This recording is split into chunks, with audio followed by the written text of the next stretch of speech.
गोमांस जबत दिनक दिन गोमांस चालाण राकेट बढ़िबारे लागिछि।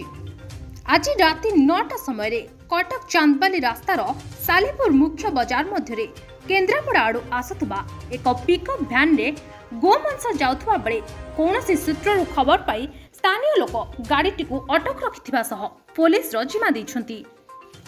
घटनास्थल रे सालेपुर पुलिस तदंत आरंभ करने सह गाड़ीटी जबत करिछि।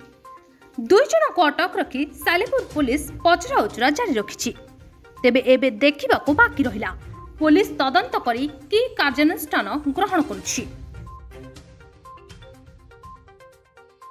कटक जिला सालेपुर विश्वजित दलाईଙ୍କ रिपोर्ट संभव टीवी ओडिया।